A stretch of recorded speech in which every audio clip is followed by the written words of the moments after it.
ഉസ്മാൻ റളിയല്ലാഹു തആല അൻഹുവിന്റെ ഏറ്റവും വലിയ ഒരു ഗുണമായിരുന്നു ഭയങ്കര ലജ്ജയായിരുന്നു. ലജ്ജ എന്ന് പറഞ്ഞാൽ സാധാരണ രീതിയിലുള്ളതല്ല, ഒരു പെൺകുട്ടികളെക്കാളും വല്ലാത്ത ലജ്ജയായിരുന്നു. മഹാനായ സയ്യിദുനാ ഉസ്മാൻ ഇബ്നു അഫ്ഫാൻ റളിയല്ലാഹു തആല അൻഹു, മഹാനവറുകളുടെ ചരിത്രം നിങ്ങൾ എടുത്ത് വായിച്ചു നോക്ക്. ജീവിതത്തിൽ ഒരിക്കൽ പോലും കള്ളു കുടിച്ചിട്ടില്ല മഹാനായ സയ്യിദുനാ ഉസ്മാൻ ഇബ്നു അഫ്ഫാൻ. ആലോചിക്ക്, ആര്? ഉസ്മാൻ റളിയല്ലാഹു തആല അൻഹു. ഉസ്മാൻ റളിയല്ലാഹു 6-ാം നൂറ്റാണ്ടിൽ ജീവിച്ചിരുന്ന കാട്ടറബി. വാപ്പമാര് മക്കളോട് വസിയത്ത് ചെയ്യുമായിരുന്നു, ഞാൻ മരിച്ചുപോയാൽ എന്നെ എവിടെ കബറടക്കണം. വാപ്പമാര് തന്റെ മക്കളോട് വസിയത്ത് ചെയ്യുമായിരുന്നു, എന്നെ മരിച്ചിട്ട് കബറടക്കുമ്പോ എന്റെ കബറിന്റെ മുകളിൽ നിങ്ങൾ മുന്തിരിച്ചെടി നടണം, മുന്തിരിയുടെ ചെടി നടണം. എന്തെന്നറിയോ? അതിന്റെ വേരുകൾ ഇങ്ങനെ കബറിലേക്ക് ആഴ്ന്നിറങ്ങുമ്പോ എന്റെ ശരീരത്തിലേക്ക് ആ വേരുകൾ ചേരുമല്ലോ. അപ്പൊ ആ ഒരു മുന്തിരിക്കള്ള് കുടിച്ച് ശീലമുള്ളത് കൊണ്ട് അതിന്റെ ഒരു അംശം എന്റെ ശരീരത്തിലേക്ക് ചേരുമല്ലോ, അതെനിക്ക് അനുഭവിക്കാൻ കഴിയുമല്ലോ. അതുകൊണ്ട് ഞാൻ മരിച്ചു കഴിഞ്ഞാൽ എന്റെ കബറടക്കുന്ന സമയത്ത് എന്റെ കബറിന്റെ മുകളിൽ മുന്തിരിച്ചെടി നടണേ എന്ന് പറഞ്ഞ 6-ാം നൂറ്റാണ്ടിലെ കാട്ടറബികൾ, കള്ളിനും പെണ്ണിനും വേണ്ടി ഡാർക്ക് ഏജ് എന്ന് ഇരുണ്ട യുഗമെന്ന് വിശേഷിപ്പിക്കുന്ന ആ കാലഘട്ടത്തിൽ ജീവിച്ചിരുന്ന മഹാനായ സയ്യിദുനാ ഉസ്മാൻ ഇബ്നു അഫ്ഫാൻ റളിയല്ലാഹു തആല അൻഹുവിന്റെ ചരിത്രം വല്ലാത്ത ചരിത്രമാണ്. മഹാനവറുകളുടെ ജീവിതത്തിൽ ഒരിക്കൽ പോലും കള്ളു കുടിച്ചിട്ടില്ല, ഒരിക്കൽ പോലും പടച്ചവനെ ജാഹിലിയ്യ കാലഘട്ടത്തിൽ പോലും വ്യഭിചരിച്ചിട്ടില്ല. മഹാനായ ഉസ്മാൻ റളിയല്ലാഹു തആല അൻഹുവിന്റെ ജീവിതം വല്ലാത്ത ജീവിതമാണ്. ഒരു ദൈവത്തിന്റെ മുന്നിലും മഹാനായ ഉസ്മാൻ തങ്ങൾ സുജൂദ് ചെയ്തിട്ടില്ല. എന്റെ പ്രിയപ്പെട്ടവരെ, അല്ലാഹുവിനെ വല്ലാത്ത ഭയമായിരുന്നു. ഉസ്മാൻ റളിയല്ലാഹു തആല അൻഹു ഇസ്ലാമിലേക്ക് കടന്നു വന്നു. തന്റെ ശരീരം പടച്ചവനെ 4-മനായിട്ട് മുത്തുനബിയുടെ മുന്നിൽ വന്ന് ഷഹാദത്ത് കലിമ പറഞ്ഞ മുസ്ലിമായി ഉസ്മാൻ റളിയല്ലാഹു തആല അൻഹു അല്ലാഹുവിന്റെ പ്രവാചകന്റെ കയ്യിൽ പിടിച്ചു മുസാഫഹത്ത് ചെയ്തു. റസൂലുള്ളാഹി സ്വല്ലല്ലാഹു അലൈഹി വസല്ലമ തങ്ങളുടെ കയ്യിൽ പിടിച്ചിട്ട് മഹാനായ ഉസ്മാൻ റളിയല്ലാഹു തആല അൻഹു മുസാഫഹത്ത് ചെയ്തു. ആ മുസാഫഹത്ത് ചെയ്തതിന് ശേഷം മരിക്കുന്ന കാലം വരെ ആ കൈ കൊണ്ട് ഗുഹ്യഭാഗത്ത് തൊട്ടിട്ടില്ലെന്ന് ചരിത്രം പറയുകയാ. മഹാനായ ഉസ്മാൻ റളിയല്ലാഹു തആല അൻഹു അല്ലാഹുവിന്റെ പ്രവാചകൻ സ്വല്ലല്ലാഹു അലൈഹി വസല്ലമ തങ്ങളുടെ ശറഫാക്കപ്പെട്ട അവിടുത്തെ കയ്യിലൊന്ന് തൊട്ടതിന്റെ പേരിൽ പിന്നെ ആ കൈ കൊണ്ട് സ്വന്തം ഗുഹ്യഭാഗത്ത് പോലും തൊട്ടിട്ടില്ല എന്ന് ചരിത്രം പറയുകയാ. പടച്ചവനെ, മഹാനായ ഉസ്മാൻ റളിയല്ലാഹു തആല അൻഹു പടച്ചവനെ ഒറ്റയ്ക്കാകട്ടെ ഉറക്കത്തിലാകട്ടെ മഹാനവറുകളുടെ ഔറത്ത് ഒരിക്കലും വെളിവാക്കില്ലായിരുന്നു.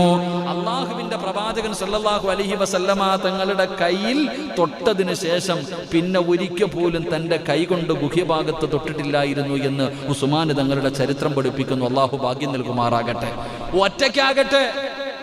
ഒറ്റയ്ക്ക് തന്റെ വീടിന്റെ അകത്ത് ആരുമില്ലാത്ത സമയത്താണെങ്കിൽ പോലും മഹാനവറുകൾ തന്റെ ഔറത്ത് വെളിവാക്കില്ലായിരുന്നു. ഒറ്റയ്ക്കാണെങ്കിൽ പോലും, അത് കുളിക്കുന്ന സമയമാകട്ടെ എപ്പാവട്ടെ. നമ്മളോ കുളിപ്പരയെ പോകണം, ക്യാമറ വെക്കണം, അപ്പൊ അറിയാം. അള്ളാഹു കാത്തിരക്ഷിക്കുമാറാകട്ടെ. നാലിശയ്ക്ക് ആണാകട്ടെ പെണ്ണാകട്ടെ, നമ്മളൊക്കെ ചെയ്യുന്ന എന്താ? പടച്ചവന് കുളിപ്പരയെ പിന്നെ ആരുമില്ലല്ലോ, ഉരിഞ്ഞങ്ങിട്ട് കളഞ്ഞിട്ട് ഷവറിട്ടിട്ട് പാട്ട അവിടെ കിടന്നുകൊണ്ട്. എന്റെ പ്രിയപ്പെട്ട സഹോദരങ്ങളെ, അവിടെ പോലും ഔറത്ത് മറയ്ക്കണോന്നാ. നഗ്നരായി കുളിക്കുക. നഗ്നരായിട്ട് കുളിക്കുന്നവർക്ക് അള്ളാഹു തരുന്ന ശിക്ഷ എന്താ? അള്ളാഹു കാത്തുരക്ഷിക്കുമാറാകട്ടെ. അവന് ദാരിദ്ര്യമുണ്ടാകുമെന്ന് മഹാനായ നബി മുഹമ്മദ് മുസ്തഫ സല്ലല്ലാഹു അലൈഹി വസല്ലമ തങ്ങൾ പറയുന്നു, നഗ്നരായിട്ട് വീട്ടിൽ പോയിട്ട് ഭാര്യയാകട്ടെ മക്കളാകട്ടെ ഞാനോ നിങ്ങളാകട്ടെ നഗ്നരായി കുളിക്കുന്ന ഈ സ്വഭാവം അതൊരു നല്ല സ്വഭാവമല്ല. ഒന്നില്ലെങ്കിൽ ശൈത്താന്റെ വീടല്ലേപ്പാ. ശൈത്താനും മക്കളും അവിടെ താമസിക്കുന്നുണ്ടല്ലോ, അവനെങ്കിലും കാണുമെന്നുള്ള ബോധം നമുക്ക് ഉണ്ടാകണം. അല്ലാഹു ഈമാൻ നൽകുമാറാകട്ടെ. ശൈത്താന്റെ വീടല്ലേ, ശൈത്താൻ താമസിക്കണ ചില സ്ഥലങ്ങളുണ്ട്. അല്ലാഹു ഈമാൻ നൽകുമാറാകട്ടെ. പറഞ്ഞുതരട്ടെ, വേണോ വേണ്ടേ? ശൈത്താൻ താമസിക്കുന്ന ചില സ്ഥലങ്ങൾ പറയട്ടെ. ഒന്നാമത്തെ സ്ഥലവേദ ടോയ്ലറ്റ്, ബാത്റൂം. അതവന്റെ ഭവനമാ. 2, ഒന്നാമത്തെ സ്ഥലം തോണ്ടാ കാണുന്ന ബിൽഡിംഗ്. ഇങ്ങോട്ട് നോക്ക് ചങ്ങാതി, അവിടെ കാണുന്ന ബിൽഡിംഗ് അല്ലേ? അതേതാ ബിൽഡിംഗ്? ബാത്റൂം. 2, ദേഷ്യപ്പെടുത്തില്ലെങ്കിൽ പറയാം, അങ്ങോട്ട് നോക്കിയാൽ മതി, ആ കാണുന്ന മാർക്കറ്റ്. അല്ലാഹു ഈമാൻ തരുമാറാകട്ടെ. അവിടെ വല്ല ഹലാലു ഹറാമ് എന്തെങ്കിലും ഉണ്ടോ? ഇപ്പോൾ അവിടെ ഈ മാർക്കറ്റിലെ സംസാരത്തിന് വല്ല നിബന്ധനകളുണ്ടോ? ഇവിടെ സംസാരിക്കുന്ന പോലെയാണ് അവിടെ സംസാരിക്കണം. അവിടെ പടച്ചോനെ അമേരിക്കൻ പ്രസിഡന്റിനെ വരെ വിളിക്കുക അവിടെ ഇരുന്നുണ്ട്. എന്തെല്ലാം രീതിയിലുള്ള സംസാരം. ലൈസൻസ് ഇല്ല. മാർക്കറ്റ് എന്ന് പറഞ്ഞാൽ ലൈസൻസ് ഇല്ല. പിന്നെ അവിടെ സംസാരം. കാരണം അവൻ ഏറ്റവും കൂടുതൽ വസിക്കുന്ന സ്ഥലം അവിടെയാണ്. 3, എൻ്റെ പ്രിയപ്പെട്ട സഹോദരങ്ങളെ, ചരിത്രം പറയുന്നു. എല്ലാവരും കൈയുടെ വിരൽ നോക്കിക്കേ. കൈയുടെ വിരൽ നോക്ക്. എൻ്റെ മുഖത്തല്ലേ ഷാജിക്ക നോക്ക്. ഷാജിക്ക നിസാരിക്ക നോക്ക്. നോക്കിയോ? നഖമുണ്ടോ? ചിലരുടെ നഖം ഇങ്ങനെ നീട്ടി വളർത്തിരിക്ക. അടിയിൽ കയറി സേഫ് ആയിട്ടിരിക്കുന്നുണ്ട് അവൻ. അള്ളാഹു കാത്തിരക്ഷിക്കുമാറാകട്ടെ. എൻ്റെ പ്രിയപ്പെട്ട സഹോദരങ്ങളെ, നമ്മുടെ നഖം നമ്മൾ നല്ലതുപോലെ സൂക്ഷിക്കണം. അതുകൊണ്ടാണ് ഇത് വെട്ടണമെന്ന് പറയും. 40 ദിവസത്തിൽ കൂടുതൽ നമ്മുടെ ശരീരത്തിലെ കക്ഷത്തിലെ ഗുഹ്യഭാഗങ്ങളിലെ മുടികൾ വെച്ചുകൊണ്ട് നടക്കാൻ പാടില്ല. ദുആയ്ക്ക് ഇജാബത്ത് ഉണ്ടാകില്ല. അള്ളാഹു കാത്തിരക്ഷിക്കുമാറാകട്ടെ. അള്ളാഹു കാത്തിരക്ഷിക്കുമാറാകട്ടെ.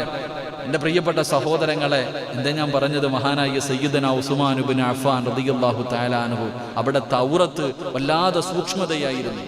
അങ്ങനെ ആയിരുന്നു ഉസ്മാൻ റളിയല്ലാഹു തആല അൻഹുവിന്റെ ജീവിതം. അങ്ങനെയാ എൻ്റെ പ്രിയപ്പെട്ട സഹോദരങ്ങളെ, വല്ലാത്ത ലജ്ജയായിരുന്നു. അവിടെ നിന്ന് ചരിത്രം പറയുന്നു, മഹദിയായ ആയിഷ ബീബി റളിയല്ലാഹു തആല അൻഹ, അല്ലാഹുവിന്റെ പ്രവാചകന്റെ പ്രിയപ്പെട്ട ഭാര്യ, അല്ലാഹുവിന്റെ പ്രവാചകൻ സല്ലല്ലാഹു അലൈഹി വസല്ലമ തങ്ങളുടെ ഭാര്യയാണ് മഹദിയായ ആയിഷ ബീബി റളിയല്ലാഹു തആല അൻഹ. ഒരിക്കൽ അല്ലാഹുവിന്റെ പ്രവാചകൻ സല്ലല്ലാഹു അലൈഹി വസല്ലമ തങ്ങൾ ആയിഷ ബീബി റളിയല്ലാഹു തആല അൻഹയുടെ മടിയിൽ തലവെച്ചിങ്ങനെ കിടക്കാം. അവിടെ ആയിഷ ബീബി റളിയല്ലാഹു തആല അൻഹ പറയുന്നു, ഒരിക്കൽ അല്ലാഹുവിന്റെ പ്രവാചകൻ സല്ലല്ലാഹു അലൈഹി വസല്ലമ തങ്ങൾ ആയിഷ ബീബി റളിയല്ലാഹു തആല അൻഹയുടെ വീട്ടിൽ ആയിഷ ബീബിയുടെ മടിത്തട്ടിൽ കിടക്കുമ്പോ അതാ വരുന്നു മഹാനായ സയ്യിദുന അബൂബക്കർ സിദ്ദീഖ് റളിയല്ലാഹു തആല അൻഹു. അബൂബക്കർ സിദ്ദീഖ് റളിയല്ലാഹു തആല അൻഹു വീട്ടിലേക്ക് കടന്നു വന്നു. ആ സമയത്ത് പ്രവാചകൻ സല്ലല്ലാഹു അലൈഹി വസല്ലമ തങ്ങളുടെ കമീസ് ഒരൽപ്പം പൊങ്ങിക്കിടക്ക എന്ന് പറഞ്ഞാൽ ഒന്നുമില്ല കിടക്കാന്നല്ല. റസൂലുള്ളാഹി സല്ലല്ലാഹു അലൈഹി വസല്ലമ തങ്ങൾ താഴെ വസ്ത്രം ധരിച്ചിട്ടുണ്ട്. പ്രവാചകന്റെ കമീസ് ചെറുതായിട്ടൊന്ന് പൊങ്ങിയിരിക്ക. ആ സമയത്താണ് അബൂബക്കർ സിദ്ദീഖ് തങ്ങൾ കടന്നു വന്നത്. അള്ളാഹുവിന്റെ പ്രവാചകൻ സല്ലല്ലാഹു അലൈഹി വസല്ലമ തങ്ങൾ അടുത്ത് വിളിച്ചു. അടുത്തു വന്നിരുന്നു. അബൂബക്കർ സിദ്ദീഖ് റളിയല്ലാഹു തആല അൻഹു കുറെ കാര്യങ്ങളൊക്കെ ചർച്ച ചെയ്തു. അവിടെ നിന്ന് തിരിച്ചുപോയി. പ്രവാചകൻ അനങ്ങിയത് പോലും ഇല്ല. അങ്ങനെ തന്നെ കടന്നു. കുറെ സമയം കഴിഞ്ഞു. അതാ വരുന്നു മഹാനായ സയ്യിദുന ഉമർ ഇബ്നുൽ ഖത്താബ് റളിയല്ലാഹു തആല അൻഹു. ഉമർ ഇബ്നുൽ ഖത്താബ് റളിയല്ലാഹു തആല അൻഹു കടന്നു വന്നു.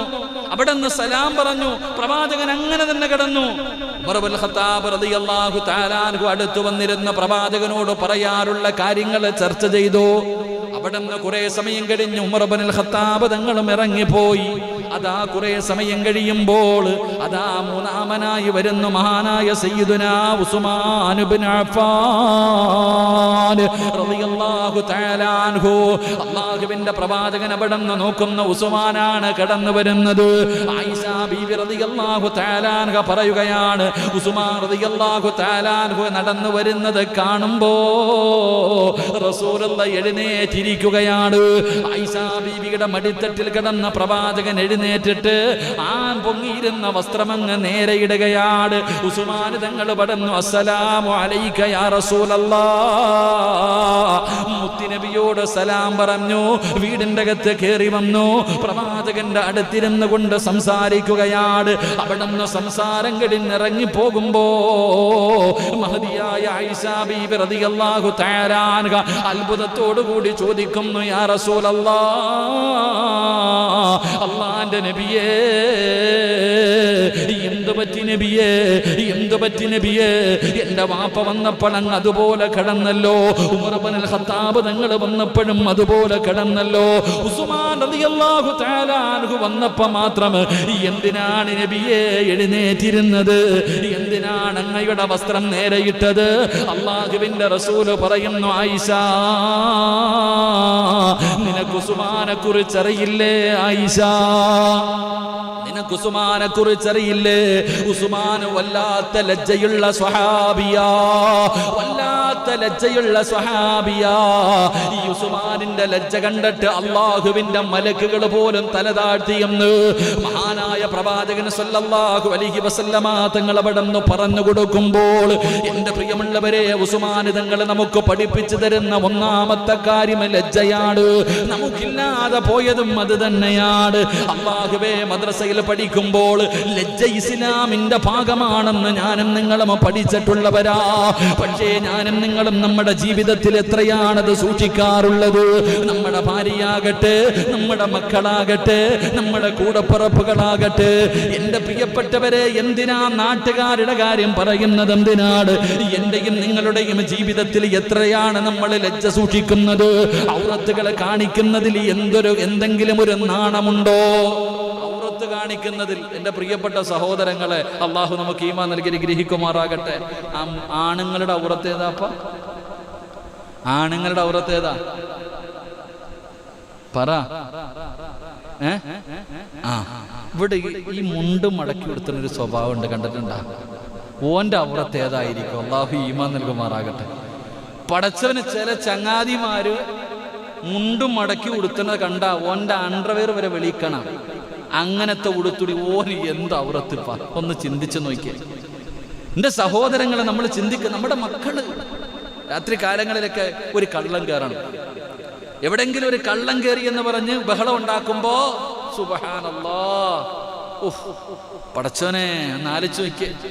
നിങ്ങൾ നിനക്ക് രാത്രി എങ്ങാണ് ഒരു സംഭവം ഉണ്ടായിട്ട് ഈ വീടിന്റെ അകത്തിരിക്കുന്നവർ മുഴുവനും പുറത്തിറങ്ങിയ ഉള്ള അവസ്ഥ, ചെറുപ്പക്കാരൊക്കെ ഇട്ടിരിക്കണത് കാണണം. പടച്ചോനെ, എന്താ ഇത്രയും സാധനം? അതിനെന്താ പറയാ? അതിന് ഷഡി എന്ന് പറയത്തില്ല, വേറെന്തോ പേര് പറയും. എന്താ? വെറും പോടാ, പുതിയ പേര്. അതിന് പഴയൊരു പേരുണ്ട്, ഞാൻ പറയുന്നില്ല. പഴയ ആൾക്കാരെന്തോ ഒരു പേര്, എന്താ പറയാ, ഒരു പേര് പറയും. ആലോചിക്ക്. വാപ്പ അത് നോക്കണം. വാപ്പ നിക്കണ കോലം വേറെ, ഉമ്മ നിക്കണ കോലം വേറെ, മോൻ നിക്കണത് പ്രായപൂർത്തിയായി 18, 20 ഉള്ളവെന്താ ഇത്രയും ഉള്ള നിക്കറിട്ടോണ്ടാ നിക്കണേ. ഇവൻ എന്ത് ലജ്ജയിപ്പാ, ഇവൻ എന്ത് ലജ്ജയാ. എന്റെ പ്രിയപ്പെട്ട സഹോദരങ്ങളെ, ബാത്റൂമിന്റെ അകത്ത് കയറുമ്പോ പോലും നീ നിന്റെ ഔറത്ത് കാണിക്കരുത്. എന്റെ പ്രിയപ്പെട്ട സഹോദരങ്ങൾ, അത് കുളിക്കുമ്പോഴാകട്ടെ, ഏത് സമയമാകട്ടെ, ആ സമയത്ത് പോലും നമ്മൾ നമ്മളുടെ ഔറത്തുകൾ സൂക്ഷിക്കണമെന്ന് പരിശുദ്ധമായ ദീൻ പഠിപ്പിച്ചത് വെറുതെ അല്ല. മുട്ടുമക്കളിന്റെ ഇടയിലുള്ള തുറന്നു കാണിച്ചുകൊണ്ട് നടക്കുന്നൊരവസ്ഥ. ലജ്ജ വേണം സഹോദര ജീവിതത്തിൽ. എന്റെയും നിങ്ങളുടെയും ജീവിതത്തിൽ ലജ്ജ നമുക്കുണ്ടാക്കിയെടുക്കാൻ കഴിയണം.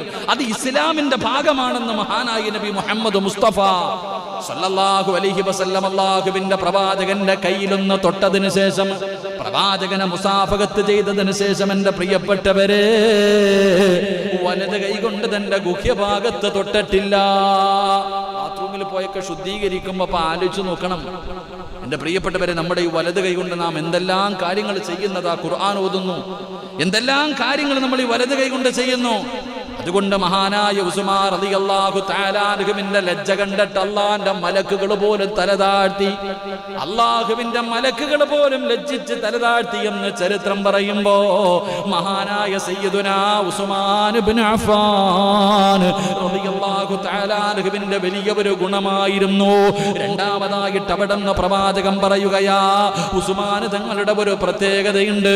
ഉസ്മാൻ നബിക്ക് അല്ലാഹു കൊടുത്ത ഒരു വലിയ ഭാഗ്യമുണ്ട്. ഉസ്മാൻ റളിയല്ലാഹു തആല അൻഹുവിന് കിട്ടിയ രണ്ടാമത്തെ ഭാഗ്യം എന്തെന്നറിയുമോ? ഉസ്മാൻ തങ്ങളുടെ പേരെങ്ങനെയാണ്? ദുന്നൂറൈൻ. അല്ലാഹുവിന്റെ പ്രവാചകൻ വിളിച്ച പേരാണ്, അല്ലാഹുവിന്റെ റസൂൽ വിളിച്ച പേരാണ്. വെള്ളിയാഴ്ച ദിവസം ജുമുഅയ്ക്ക് ഖുതുബ ഓതുമല്ലോ. വെള്ളിയാഴ്ച രണ്ടാമത്തെ ഖുതുബ. ആ ഖുതുബയ്ക്കകത്ത് അബൂബക്കർ തങ്ങളുടെ പേര് പറയും, ഉമർ ഇബ്നുൽ ഖത്താബ് തങ്ങളുടെ പേര് പറയും, ഉസ്മാൻ റളിയല്ലാഹു തആല അൻഹുവിന്റെ പേര് പറയും. മരുമക്കളുടെ നേതാവ് എന്നാ ഖുതുബയിൽ പറയണേ. നമ്മളൊക്കെ ഇരുന്ന് ഉറങ്ങണ സമയം അതില്ലേ. രണ്ടാമത്തെ ഖുതുബ ഓതുമ്പോ തൂക്കിയിടാ. കാരണം ആകെ ഉറങ്ങാൻ കിട്ടിയിരിക്കുന്ന സമയം അപ്പോഴാ, രാത്രിയല്ല. അവൻ എപ്പോഴും ചിന്ത 12:30 രാത്രി 1 മണിയാണെന്നാ. എന്റെ പ്രിയപ്പെട്ടവരെ, ദുന്നൂറൈൻ മഹാനായ സയ്യിദുനാ ഉസ്മാൻ റളിയല്ലാഹു തആല അൻഹു, രണ്ട് പ്രകാശത്തിന്റെ ഉടമ. എന്റെ ഉസ്മാൻ റളിയല്ലാഹു തആല അൻഹുവിന് മാത്രം കിട്ടിയ ഭാഗ്യം ലോകത്തിത് അവകാശപ്പെടാൻ ഒരാൾക്കും കഴിയില്ല. കാരണം ഒരു പ്രവാചകൻ, ഒരു അള്ളാഹുവിന്റെ പ്രവാചകൻ സല്ലല്ലാഹു അലൈഹി വസല്ലമ തങ്ങളുടെ 2 പെമ്മക്കളെ വിവാഹം കഴിക്കാൻ ഭാഗ്യം കിട്ടിയ സഹാബിയ മഹാനായ സയ്യിദുനാ ഉസ്മാൻ ഇബ്നു അഫ്ഫാൻ റളിയല്ലാഹു. ലോകത്ത് ഒരു പ്രവാചകന്റെയും 2 മക്കളെ വേറെ ആരും വിവാഹം കഴിച്ചിട്ടില്ല. ലോകത്ത് ഒരു പ്രവാചകന്റെയും 2 പെമ്മക്കൾ, അത് ആദം നബി മുതലുള്ള ചരിത്രം എടുത്തു നോക്ക്, ഒരു പ്രവാചകന്റെയും 2 മക്കൾ ആരും വിവാഹം കഴിച്ചിട്ടില്ല. മഹാനായ സയ്യിദുനാ ഉസ്മാൻ ഇബ്നു അഫ്ഫാൻ റളിയല്ലാഹു തആല അൻഹു പ്രവാചകന്റെ 1ാമത്തെ മകള് മഹദിയായ റുഖിയ റളിയല്ലാഹു തആല അൻഹ, പ്രവാചകൻ 1ാമത്തെ മകളെ വിവാഹം കഴിച്ചു കൊടുത്തു. റുഖിയ ബീബി റളിയല്ലാഹു തആല അൻഹയെ വിവാഹം കഴിച്ചു കൊടുത്തു. അവസാനം ബദറിന്റെ രണാങ്കണത്തിലേക്ക് സഹാബത്ത് യുദ്ധത്തിന് വേണ്ടി ഇറങ്ങുമ്പോ റുഖിയ ബീബി റളിയല്ലാഹു തആല അൻഹ ഉസ്മാൻ തങ്ങളുടെ ഭാര്യ മുത്തുനബിയുടെ മകള് സുഖമില്ലാതെ കിടക്കുകയാണ്. മഹാനായ ഉസ്മാൻ റളിയല്ലാഹു തആല അൻഹു പ്രവാചകൻ സല്ലല്ലാഹു അലൈഹി വസല്ലമ തങ്ങളുടെ ചാരത്തി എന്നിട്ട് പറഞ്ഞു, നബിയെ ഞാനും വരുന്നുണ്ട് യുദ്ധത്തിന്. ഉസ്മാനെ നീ വരണ്ട, ഭാര്യ എൻ്റെ മകൾ സുഖമില്ലാതെ കിടക്കുകയാ, നീ ഭാര്യയുടെ ചാരത്ത് പോയി നിൽക്ക്. നീ യുദ്ധത്തിന് വന്നില്ലെങ്കിലും നീ ബദറിൽ പങ്കെടുത്തവർക്ക് അല്ലാഹു തരുന്ന പ്രതിഫലം നിനക്ക് തരുമെന്ന് മഹാനായ സയ്യിദുനാ മഹാനായ നബിയുനാ റസൂലുള്ളാഹി സ്വല്ലല്ലാഹു. ബദറിൽ പങ്കെടുക്കാതെ ബദർ യുദ്ധത്തിൽ പങ്കെടുക്കാതെ ബദരീങ്ങളുടെ കൂട്ടത്തിൽ വന്ന സഹാബിയ ഉസ്മാൻ റളിയല്ലാഹു തആല അൻഹു. കാരണം മുത്തുനബി പറഞ്ഞു, എൻ്റെ മകൾ റുഖിയ സുഖമില്ലാതെ കിടക്കുന്നു, നീ ഭർത്താവാണ്, ഭാര്യയുടെ ചാരത്ത് നിൽക്കേണ്ട സമയം അടുത്ത് നിൽക്കാൻ. ബദർ യുദ്ധം കഴിഞ്ഞ് തിരിച്ചു വന്നപ്പോൾ റുഖിയ ബീബി റളിയല്ലാഹു തആല അൻഹ മരണപ്പെട്ടു പോയി. അല്ലാഹു നമുക്ക് ഈമാൻ നൽകുമാറാകട്ടെ. അപ്പോ 1ാമത്തെ മകളെ വിവാഹം കഴിച്ചു കൊടുത്തു റുഖിയ ബീബി മരണപ്പെട്ടു. റുഖിയ ബീബി റളിയല്ലാഹു തആല അൻഹ മരണപ്പെട്ടു. റസൂലുള്ളാഹി സ്വല്ലല്ലാഹു അലൈഹി വസല്ലമ തങ്ങൾ ഉസ്മാൻ തങ്ങളെ വിളിച്ചിട്ട് 2ാമത്തെ മകള് ഉമ്മു കുൽസൂം റളിയല്ലാഹു തആല അൻഹ വിവാഹം കഴിച്ചു കൊടുത്തു. 2ാമത്തെ മകളെയും വിവാഹം കഴിച്ചു കൊടുത്തു. ആ ഉമ്മു കുൽസൂം റളിയല്ലാഹു തആല അൻഹ മഹദിയും മരണപ്പെട്ടു. പിന്നെ ആരെങ്കിലും കെട്ടിച്ചു കൊടുക്കോപ്പാ? ഒന്ന് ചിന്തിക്ക്. അപ്പം പറയും പെണ്ണ് വാഴൂല. ഇതാ നമ്മൾ പറയണേ, ഒരു ഭാര്യ മരിച്ചു, 2ാമത്തെ ഭാര്യയും വല്ലവന്റെ മകളാകട്ടെ, 1ാമത്തെ ഭാര്യയും മരിച്ചു, 2ാമത്തെ ഭാര്യയും മരിച്ച നമ്മളെന്ത് പറയും? അവന് പെണ്ണ് വാഴൂല. നമ്മൾ പിന്നെണ്ടോ?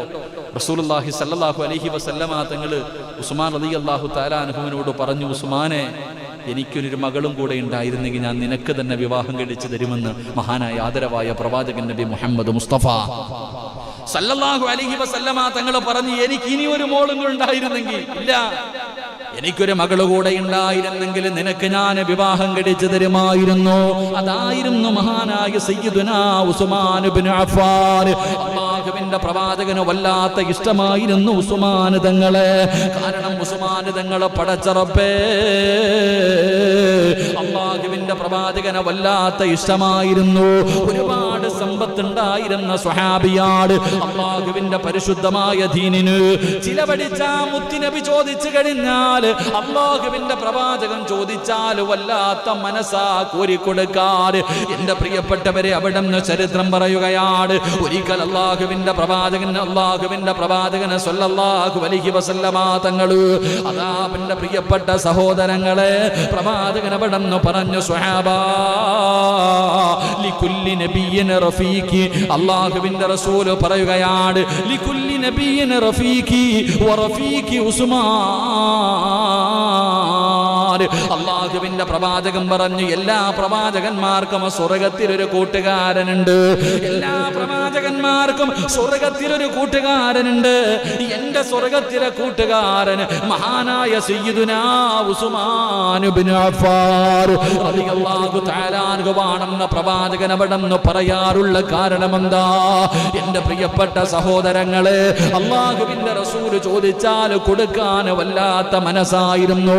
ഒരിക്കൽ പടച്ചവനെ, പരിശുദ്ധമായ ദീനുൽ ഇസ്ലാം ജനങ്ങൾ മുഴുവനും വല്ലാത്ത ഒരു പ്രയാസത്തിലൂടെ കടന്നു പോകുമ്പോ, വല്ലാത്ത പട്ടിണിയാണ്, എല്ലാവരും പ്രയാസത്തിലൂടെ കടന്നു പോകുമ്പോ അല്ലാഹുവിന്റെ പ്രവാചകൻ അവിടെന്ന് ചോദിക്കുന്നു, സ്വഹാബാ കുറച്ചു പണത്തിന്റെ ആവശ്യമുണ്ട് സഹാബാ, അല്ലാഹുവിന്റെ ദീനിന് വേണ്ടി സദഖ കൊടുക്കാൻ ആരാണ് തയ്യാറുള്ളത്? എന്റെ പ്രിയപ്പെട്ടവരെ, പള്ളിക്കകത്തിരിക്കുമ്പോ, വെള്ളിയാഴ്ച പള്ളിയിൽ ഇരിക്കുന്ന സമയത്ത് തന്റെ മുന്നിലൂടെ ബക്കറ്റുമായി കൊണ്ടുപോകുമ്പോ അതിനകത്ത് 10 രൂപ ഇടാൻ മടിക്കുന്ന മുസ്ലിമേ, ഹോട്ടലിൽ പോയി ഭക്ഷണം കഴിച്ചിട്ട് ഇറങ്ങുമ്പോ അവിടെ ശമ്പളത്തിൽ വർഷത്തിന് ജോലി ചെയ്യുന്നവന് ടിപ്പ് കൊടുക്കുന്ന പൈസ പോലും അല്ലാഹുവിന്റെ പള്ളിക്ക് വേണ്ടി കൊടുക്കാൻ മടിക്കുന്ന മുസ്ലിമേ, അല്ലാഹുവിന്റെ പ്രവാചകൻ അവിടുന്ന് സദക്ക ചോദിക്കുമ്പോ മഹാനായ സയ്യിദുനാ ഉസ്മാൻ ഇബ്നു അഫ്ഫാൻ റളിയല്ലാഹു തആല അൻഹു അവിടുന്ന് പടച്ചവനെ യുദ്ധം നടക്കാൻ പോവുകയാണ്. എല്ലാവരും വല്ലാത്ത പട്ടിണിയിലാണ്. പടച്ചവനെ ഒന്നും കയ്യിലില്ലല്ലോ. അല്ലാഹുവിന്റെ പ്രവാചകൻ അവിടുന്ന് സദക്ക ചോദിക്കുമ്പോ ഉസ്മാൻ റളിയല്ലാഹു തആല അൻഹു എഴുന്നേറ്റ് നിന്ന് പറയുന്നു, യാ റസൂലല്ലാഹ്, അല്ലാഹുവിന്റെ നബിയേ, 950 ഒട്ടകങ്ങളെ ഞാൻ തരാ നബിയേ. ചിന്തിക്ക് സഹോദര, ഉസ്മാൻ റളിയല്ലാഹു തആല അൻഹു അല്ലാഹുവിന്റെ പ്രവാചകനോട് പറയുകയാണ്, 950 ഒട്ടകങ്ങള്, അല്ലാഹുവേ 50 കുതിരകള്, 10,000 സ്വർണ്ണ നാണയങ്ങള് അല്ലാഹുവിന്റെ റസൂലിന്റെ മുന്നിൽ കൊണ്ടുപോയിട്ട് കൊടുക്കുകയാണ്. പ്രവാചകന്റെ മുന്നിൽ എഴുന്നേറ്റ് നിന്നിട്ട് പറയുകയാണ്, യാ റസൂലല്ലാഹ്, അല്ലാഹുവിന്റെ നബിയേ, 950 ഒട്ടകങ്ങൾ ഞാൻ തരാ നബിയേ. എത്ര വിലയായിരിക്കും സഹോദരാ, എത്ര സമ്പത്തായിരിക്കും കൊടുത്തിട്ടുണ്ടാവുക. 50 ഒട്ടതാ, 950 ഒട്ടകങ്ങള്, അവിടുന്ന് 50 കുതിരകള്, 10,000-ഓളം വരുന്ന സ്വർണ്ണ നാണയങ്ങള് അല്ലാഹുവിന്റെ പ്രവാചകന്റെ മുന്നിൽ കൊണ്ടു കൊടുക്കുമ്പോ അതായിരുന്നു മഹാനായ സയ്യിദുനാ ഉസ്മാൻ ഇബ്നു അഫ്ഫാൻ. പടച്ചവനെ, തബൂക്ക് യുദ്ധം നടക്കാൻ പോവുകയാണ്. അല്ലാഹുവിന്റെ പ്രവാചകൻ അതാ പള്ളിയുടെ മിഹ്റാബിൽ ഇരുന്നു കൊണ്ട് ചോദിക്കുന്നു, സ്വഹാബാ, ആരാ സഹായിക്കാറുള്ളത്? ഉസ്മാൻ റളിയല്ലാഹു തആല അൻഹു എഴുന്നേറ്റ് നിന്ന് പറയുന്നു, നബിയേ, 100 ഒട്ടകങ്ങളും അതിനാവശ്യമുള്ള സർവ്വസാധനങ്ങളും. യുദ്ധത്തിന് പോകുമ്പോൾ ഒട്ടകത്തിന്റെ മുകളിൽ കട്ടിൽ വേണമല്ലോ, അതിനാവശ്യമായ സർവ്വതും 100 ഒട്ടകങ്ങൾ ഞാൻ തരാ നബിയേ. അല്ലാഹുവിന്റെ റസൂൽ അവിടെന്ന് ചോദിച്ചു, പിന്നെയും ചോദിച്ചു, സഹാബ ആരെങ്കിലും ഉണ്ടോ? ഉസ്മാൻ തങ്ങൾ എഴുന്നേറ്റ് നിന്നിട്ട് പറഞ്ഞു, അത് കൂട്ടാതെ 200 ഒട്ടകങ്ങളെ ഞാൻ തരാ നബിയേ. അല്ലാഹുവിന്റെ റസൂൽ മിണ്ടാതെ നിന്നു. മൂന്നാമതും കുറച്ച് കഴിഞ്ഞിട്ട് പ്രവാചകം ചോദിച്ചു, ഇനി ആരെങ്കിലും ഉണ്ടോ? എഴുന്നേറ്റ് നിന്നിട്ട് പറയുന്നു, യാ റസൂലല്ലാഹ്, 300 ഒട്ടകം ഞാൻ തരാ നബിയേ. അവിടുന്ന് സ്വഹാബത്ത് പറയുകയാണ്, റസൂലുള്ളാഹ് ചോദിച്ചിരുന്നെങ്കിൽ ഉസ്മാനിന്റെ സമ്പാദ്യം മുഴുവനും കൊടുക്കുമായിരുന്നു എന്ന് ചരിത്രങ്ങൾ എനിക്കും നിങ്ങൾക്കും പറഞ്ഞു തരുമ്പോ ഉസ്മാൻ റളിയല്ലാഹു തആല അൻഹു അങ്ങനെയായിരുന്നു. സദഖയുടെ വിഷയത്തിൽ പരാജയപ്പെടുത്താൻ കഴിയില്ലായിരുന്നു. എന്റെ പ്രിയപ്പെട്ടവരെ, നമ്മൾ ഇന്ന് മദീനത്ത് പോകുമല്ലോ,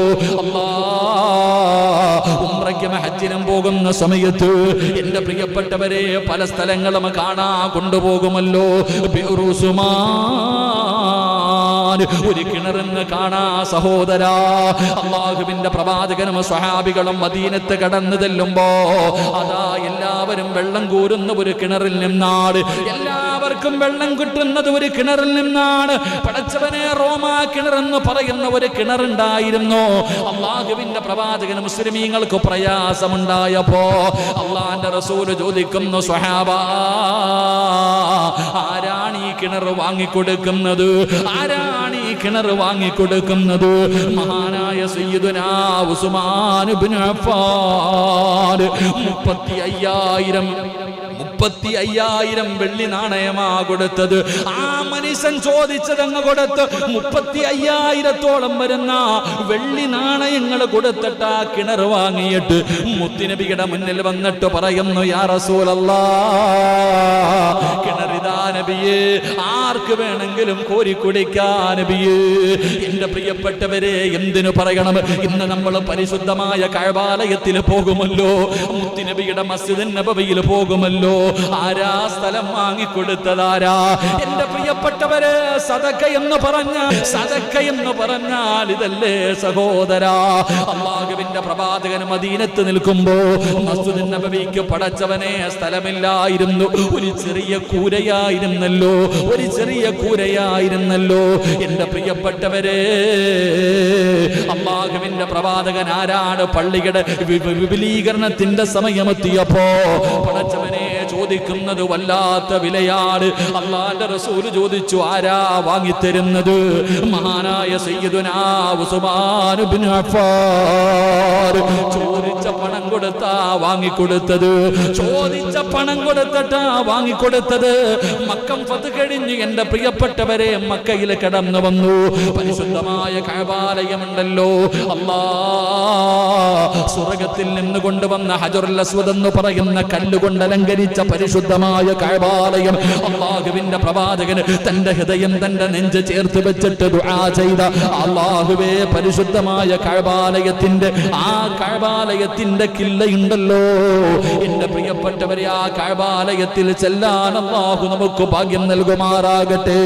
അതിന് സ്ഥലം വാങ്ങാൻ പൈസ കൊടുത്ത സ്വഹാബിയാണ് മഹാനായ സയ്യിദുനാ ഉസ്മാൻ ഇബ്നു അഫ്ഫാൻ റളിയല്ലാഹു തആല അൻഹു. മക്കത്ത് ചെല്ല്, മദീനത്ത് ചെല്ല്. എൻ്റെ പ്രിയപ്പെട്ടവരെ, ഹജ്ജിന് ഉംറയ്ക്കും പോകുമ്പോൾ കാണാം ഈ കിണർ ബിർ ഉസ്മാൻ എന്ന് പറഞ്ഞ് തന്നെ അവിടെ ഉണ്ട്. ഇന്നും നമുക്ക് പോയി കാണാൻ കഴിയും. അള്ളാഹു നമുക്ക് ഭാഗ്യം നൽകുമാറാകട്ടെ. എൻ്റെ പ്രിയപ്പെട്ട സഹോദരങ്ങളെ, പൈസ നോക്കാറില്ല.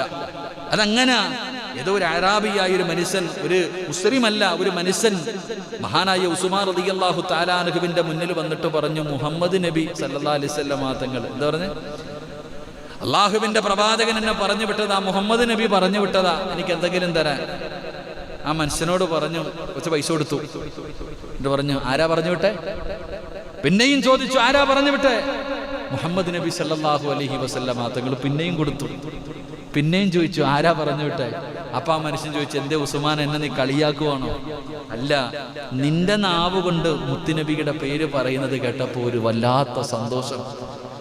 അള്ളാഹുവിന്റെ പ്രവാചകൻ സല്ലല്ലാഹു അലൈഹി വസല്ലം തങ്ങളുടെ പേര് നിന്റെ നാവ് കൊണ്ട് പറയുന്നത് കേട്ടപ്പോൾ ഒരു സന്തോഷം. നീ ഇങ്ങനെ പറഞ്ഞുകൊണ്ട് നിന്ന എന്റെ സമ്പാദ്യം മുഴുവൻ ഞാൻ നിനക്ക് തരും. മഹാനായ സയ്യിദുനാ ഉസ്മാൻ ഇബ്നു അഫ്ഫാൻ റളിയല്ലാഹു തആല അൻഹു. അതായിരുന്നു പ്രവാചകനോടുള്ള മഹബ്ബത്ത്, അള്ളാഹുവിന്റെ റസൂലിനോടുള്ള മഹബ്ബത്ത് അതായിരുന്നു. എന്റെ പ്രിയപ്പെട്ട സഹോദരങ്ങൾ, ആ സ്വഹാബിയുടെ ജീവിതത്തിൽ ഉണ്ടായിരുന്ന ഗുണം സദഖയുടെ കാര്യത്തിൽ മഹാനായ സയ്യിദുനാ ഉസ്മാൻ ഇബ്നു അഫ്ഫാൻ റളിയല്ലാഹു തആല അൻഹു അല്ലാഹു ഒരുപാട് സമ്പത്ത് കൊടുത്തു. എല്ലാം അല്ലാഹുവിന്റെ ദീനിന് വേണ്ടി കൊടുക്കാൻ ഉസ്മാൻ റളിയല്ലാഹു തആല അൻഹു തയ്യാറായിരുന്നു. എന്റെ പ്രിയപ്പെട്ട സഹോദരങ്ങൾ, അതുപോലെ ഉസ്മാൻ റളിയല്ലാഹു തആല അൻഹുവിന്റെ ജീവിതത്തിൽ ഉണ്ടായിരുന്ന മറ്റൊരു ഗുണമെന്തെന്ന് വെച്ചാൽ, എന്റെ പ്രിയപ്പെട്ട സഹോദരങ്ങളെ, അല്ലാഹുവിനെ വല്ലാത്ത ഭയം, അല്ലാഹുവിനെ വല്ലാത്ത ഭയം. എന്റെ പ്രിയപ്പെട്ടവരെ, മഹാനായ അബൂ തൽഹ റളിയല്ലാഹു തആല അൻഹു റിപ്പോർട്ട് ചെയ്യുന്ന ഹദീസിൽ കാണാം, അല്ലാഹുവിനെ വല്ലാതെ ഭയന്ന് ജീവിച്ചിരുന്ന സ്വഹാബിയാണ് മഹാനായ സയ്യിദുനാ ഉസ്മാൻ ഇബ്നു അഫ്ഫാൻ റളിയല്ലാഹു തആല അൻഹു. പടച്ച റബ്ബേ, അല്ലാഹുവിനെ വല്ലാത്ത പേടിയായിരുന്നു. മഹാനവറുകൾ പടച്ചവനെ ജീവിതത്തിൽ ഏറ്റവും കൂടുതൽ കരഞ്ഞത് എപ്പോഴായിരുന്നെന്നറിയുമോ? നരകത്തെ കുറിച്ച് പറയുമ്പോഴല്ല, അല്ലാഹുവേ മഹ്ശറയെ കുറിച്ച് പറയുമ്പോഴല്ല, ഹിസാബിനെ കുറിച്ച് പറയുമ്പോഴല്ല. അതാ ഉസ്മാൻ റളിയല്ലാഹു തആല അൻഹു ഖബറിനെ കുറിച്ച് പറയുന്നത് കേട്ടാൽ, അല്ലാഹുവിന്റെ പ്രവാചകൻ അവിടെങ്ങാണം മുത്തുനബി എങ്ങാണം ഖബറിനെ കുറിച്ച് പറയുന്നത് കേട്ടാ ഉസ്മാൻ റളിയല്ലാഹു തആല അൻഹുവിന്റെ കണ്ണുനീര് താടിരോമത്തിലൂടെ ഇങ്ങനെ ഒഴുകുകയാണ്. വല്ലാത്ത കരച്ചിലായിരുന്നു.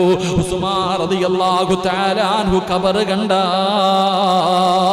കരഞ്ഞു വീഴുമായിരുന്നു സഹോദരാ. ഉസ്മാൻ റളിയല്ലാഹു തആല അൻഹു ഖബറങ്ങാണം കണ്ടാൽ കരഞ്ഞ് കരഞ്ഞ് പിടഞ്ഞ് താഴെ വീഴുമായിരുന്നു. അവിടുന്ന് സ്വഹാബത്ത് ചോദിക്കുന്ന, ഉസ്മാൻ തങ്ങളെ, എന്തേ നരകം പറയുമ്പോ ഇതുപോലെ കരയാറില്ലല്ലോ, മരണം പറയുമ്പോ ഇതുപോലെ കരയാറില്ലല്ലോ. അല്ലാഹുവിന്റെ നരകവും മസ്റയും സിറാത്തും മീസാനും വിചാരണയൊക്കെ പറയുമ്പോ അങ്ങ് കരയാറുണ്ട്, പക്ഷേ ഖബർ കാണുമ്പോ കരയുന്നത് പോലെ അങ്ങ് കരയാറില്ലല്ലോ. മഹാനായ ഉസ്മാൻ തങ്ങളോട് ചോദിച്ചു, എന്തേ ഖബർ കാണുമ്പോ ഇങ്ങനെ കരയുന്നത്? സഹാബാ, മുത്തുനബി പറയുന്നത് ഞാൻ കേട്ടിട്ടുണ്ട്, അല്ലാഹുവിന്റെ റസൂൽ സല്ലല്ലാഹു അലൈഹി വസല്ലമ തങ്ങൾ പറയുന്നത് ഞാൻ കേട്ടിട്ടുണ്ട്. അൽ ഖബറു അവ്വലു മൻസിലിൻ മിൻ മനാസിലിൽ ആഖിറ. ഉസ്മാൻ റളിയല്ലാഹു തആല അൻഹു പറഞ്ഞു കൊടുക്കുകയാ, ഞാൻ ഖബർ കാണുമ്പോ കരയാറുള്ള കാരണം എന്തെന്നറിയോ? ലോകത്തിന്റെ നേതാവ് പറഞ്ഞു തന്നിട്ടുണ്ട്, ആഖിറത്തിലേക്കുള്ള ജീവിതത്തിന്റെ തുടക്കം ഖബറാണ്. ഏതെങ്കിലും ഒരു മനുഷ്യനെ ഖബറിൽ രക്ഷപ്പെട്ടാൽ ബാക്കിയുള്ള സ്ഥലങ്ങൾ മുഴുവനും രക്ഷപ്പെടും സ്വഹാബാ. ഒരാൾ ഖബറിനകത്ത് പരാജയപ്പെട്ടു പോയാൽ, 6 അടി മണ്ണിൽ ആരെങ്കിലും തോറ്റുപോയാൽ ബാക്കിയുള്ള സ്ഥലങ്ങൾ മുഴുവനും അവന് തോറ്റുപോകും സ്വഹാബാ. അപ്പ രക്ഷപ്പെടേണ്ടത് ഖബറിന്റെ അകത്തല്ലേ? ഖബറിന്റെ അകത്ത് രക്ഷപ്പെട്ടാലല്ലേ ബാക്കിയുള്ള സ്ഥലങ്ങൾ മുഴുവനും രക്ഷപ്പെടൂ. അതുകൊണ്ടാണ് ഖബർ കാണുമ്പോ, ഖബറിനെ കുറിച്ച് പറയുമ്പോ എന്റെ താടിരോമത്തിലൂടെ കണ്ണുനീര് ഒഴുകുന്നതെന്ന് മഹാനായ സയ്യിദുനാ ഉസ്മാൻ ഇബ്നു അഫ്ഫാൻ റളിയല്ലാഹു തആല അൻഹു പറയുമ്പോ, പടച്ചവനെ ഖബറിനെ കുറിച്ച് പറഞ്ഞാൽ ആരാ കരയുന്നത്?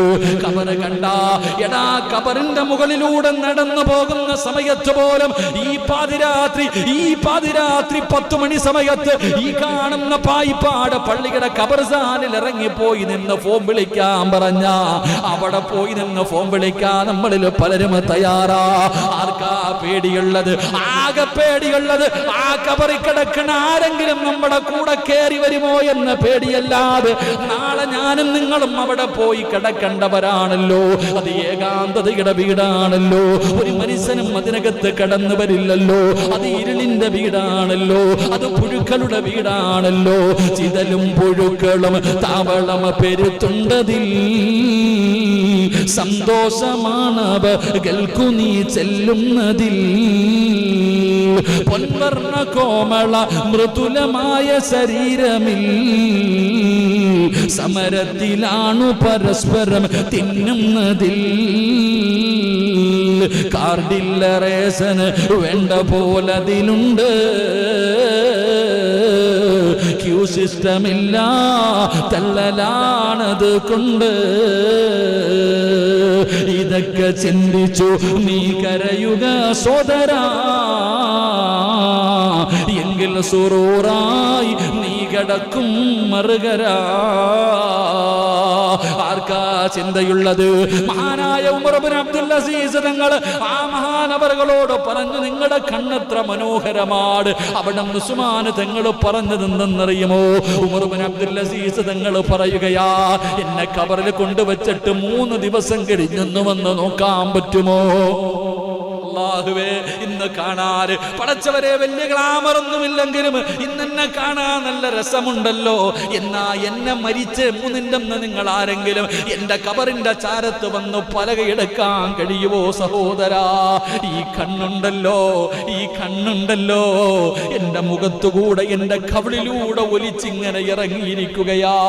എന്റെ ചുണ്ടുകൾ മുഴുവനും മണ്ണ് തിന്നിരിക്കുകയാണ്. ഈ മനോഹരമായ മുഖമുണ്ടല്ലോ, സുബ്ഹാനല്ലാഹ്, മൂക്കു പൊത്താതെ നിങ്ങൾക്ക് എന്നെ നോക്കാൻ കഴിയില്ല.